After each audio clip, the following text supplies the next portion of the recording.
यवतमाळ जिल्ह्यामधील एक अत्यंत महत्त्वाचे पीक म्हणजेच तूर आहे आणि हवामान बदलाच्या काळामध्ये किंवा एल निनो वर्षामध्ये शेतकऱ्यांना एक आधार देणारं पीक म्हणून आपण या तूर पिकाची ओळख सांगू शकतो।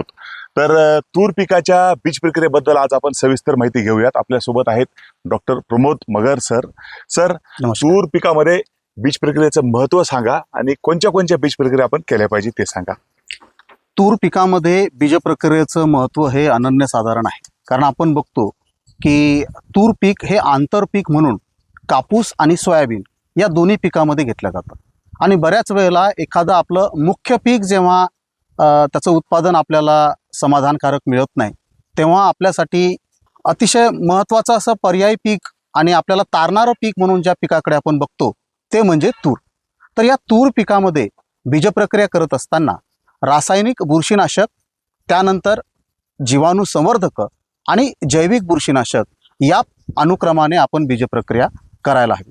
तर तूर पिकामध्ये रासायनिक बुरशीनाशक कोणतं शिफारशीत आहे, तर त्यामध्ये कार्बोक्सिन 37% अधिक थायरम 37% WS हे एक संयुक्त बुरशीनाशक आपल्याला तूर पिकामध्ये 3 ग्रॅम प्रति किलो बियाणं या प्रमाणात बीज प्रक्रियेसाठी शिफारस आहे।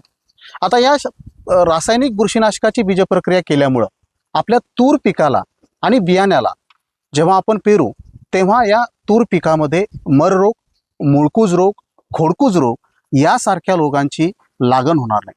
त्यानंतर रासायनिक बुरशीनाशकाची बीज प्रक्रिया झाल्यानंतर जीवाणू संवर्धक, त्यामध्ये रायझोबियम, परंतु हे रायझोबियम जीवाणू संवर्धक वापरत असताना चवळी गटातील जीवाणू संवर्धक आपण वापरणं गरजेचं आहे।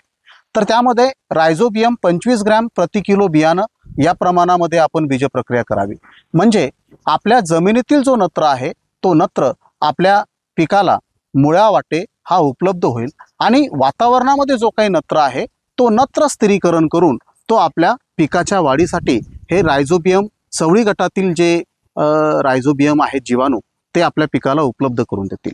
रायझोबियमची बीज प्रक्रिया झाल्यानंतर आपण स्फुरद विरघळणारे जीवाणू, ज्याला आपण PSB म्हणतो, तर या जीवाणू संवर्धकाची बीज प्रक्रिया 25 ग्रॅम प्रति किलो बियाणं या प्रमाणात करणं गरजेचं आहे, कारण आपण दरवर्षी आपल्या तूर पिकामध्ये स्फुरदयुक्त खतांचा वापर हा करत असतो, परंतु हा स्फुरद अविद्राव्य स्वरूपात असल्यामुळं तो पिकाला लवकर उपलब्ध होत नाही। तो पिकाला लवकर उपलब्ध करून देण्याच्या दृष्टिकोनातून स्फुरद विरघळणारे जीवाणू हे त्याला उपलब्ध करून देत असतात, त्यामुळं स्फुरद विरघळणारे जीवाणूचं सुद्धा बीज प्रक्रिया आपण करणं गरजेचं आहे। त्यानंतर ट्रायकोडर्मा या जैविक बुरशीनाशकाची बीज प्रक्रिया 4 ग्रॅम प्रति किलो बियाणं या प्रमाणात करावे। आता या तीनही घटकांची बीज प्रक्रिया केल्यामुळे आपल्याला काय फायदा होईल, तर आपल्या पिकाला मररोग, मुळकूज रोग यासारख्या संधिसाधू बुरशीजन्य रोगांची लागण होणार नाही।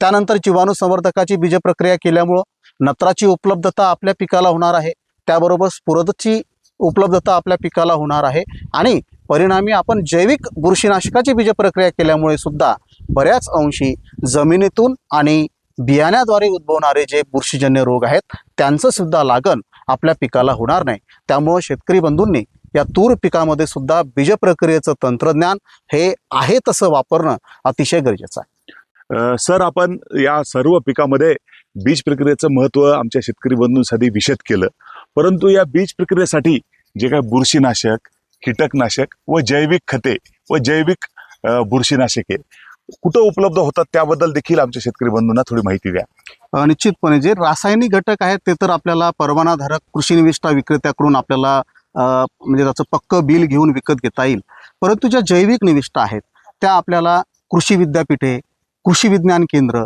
आणि कृषी विभाग या सरकारी संस्थांमध्ये आपल्याला सहज ते उपलब्ध होतात। त्यामुळे शेतकरी बंधूंनी हे अतिशय कमी खर्चिक जे तंत्रज्ञान आहे, ज्यामध्ये जीवाणू संवर्धक आहेत किंवा जैविक बुरशीनाशकं आहेत, तर ते अतिशय कमी खर्चामध्ये आपल्याला उपलब्ध होऊ शकतात आणि त्याची बीज प्रक्रिया केल्यामुळं आपल्याला त्याचा फायदाही कीड रोग व्यवस्थापन त्याचबरोबर अन्नद्रव्य व्यवस्थापनामध्ये सुद्धा होऊ शकतो। तर आपल्या यवतमाळ जिल्ह्यातील कृषी विज्ञान केंद्र यवतमाळ 1 येथे सुद्धा हे जीवाणू संवर्धक आणि जैविक बुरशीनाशक उपलब्ध आहे। त्यामुळं आमच्या विद्यापीठाच्या स्तरावरून हे जे जैविक बुरशीनाशक आहेत किंवा जीवाणू संवर्धक आहेत ते ना नफा न तोटा तत्वावर शेतकरी बंधूंना उपलब्ध करून दिल्या जातात. त्यामुळं शेतकरी बंधूंनी यावर्षी आपले कोणत्याही पिकाची लागवड करत असताना बीज प्रक्रिया करून आपण पिकाची लागवड करावी. नमस्कार.